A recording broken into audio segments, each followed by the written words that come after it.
আসসালামু আলাইকুম lovely audience, আশা করি আপনারা ভালো আছেন। বিপিএল নিয়ে প্রতিদিনই কিন্তু আমরা আমার ইউটিউব চ্যানেলে আপডেট দিয়ে থাকি।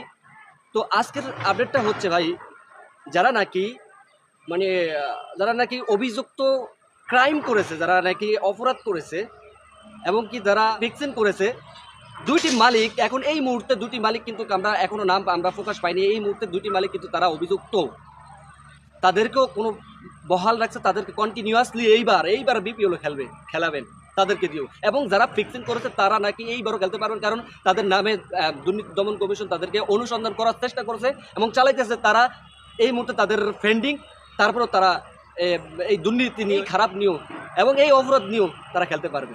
এটা কীভাবে মানে বিসিবি এইগুলো অ্যাকসেপ্ট করে আমার নিজেও ধারণা নেই। দেখেন ভাই, এমনিতে কিন্তু দল মোট 8-10টা কিন্তু আসার কথা ছিল। শেষ পর্যন্ত দল মোট 5টি দল হয়েছে এবং চূড়ান্তভাবে 5টি দল লিখিতভাবে হয়ে গেছে এবং বিপিএল এর ইমেজগুলো একবার নষ্ট হয়ে গেছে, ডার্টি হয়ে গেছে। বাংলাদেশ ক্রিকেট বোর্ডের ভিতরে সব কিছু একটা ডার্টি এবং মন উঠে গেছে বাংলাদেশের অডিয়েন্সদের। সেইখানটা যদি এরকম দুর্নীতি থাকে এবং প্লেয়ারদের ফিক্সিং থাকে, তাহলে কীভাবে খেলা সুন্দর হবে সেটা একবার ব্যাপার। তো যাই হোক, এখন আমাদের যেহেতু আমরা বরিশালের মানুষ, ভাই বরিশাল থাকবে কি থাকবে না বহুতবারই বললাম, কিন্তু তাদের এমনই একটা অ্যাটিটিউড ছিল, তারা নাকি খেলবেন আকাশবাড়ি হলিডেজ একটা ফ্র্যাঞ্চাইজি হয়ে এবার তারা দায়িত্ব নেবেন বরিশালের। তারা দুই রকম কথা বলছেন, কিন্তু আবারও সে কন্টিনিউয়াসলি বিসিবি বলছেন যে এটার নেওয়ার সিদ্ধান্ত বিসিবিরই এবং 100% এইবার বরিশাল থাকবেন। এটাও আমরা গুঞ্জন পাইছি। মোট 6টি দল থাকবেন।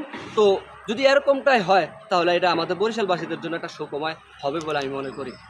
তো এই যে আমরা কিছু কিছু কিছু কথা যেগুলো আমাদের অপ্রত্যাশিত, সেগুলো যদি আমরা শুনি, সত্যি কথা বলতে ক্রিকেটের ইমেজগুলো একবারে নষ্ট হয়ে যাবে এভাবে করে। তো যাই হোক, দেখা যাক কি হয় এবার বিপিএল, এবং জাঁকজমট করবে নাকি এরকম আশ্বাস দিয়েছে BCB. Let's see what happen, কি হয় সেটাই দেখবার বিষয়।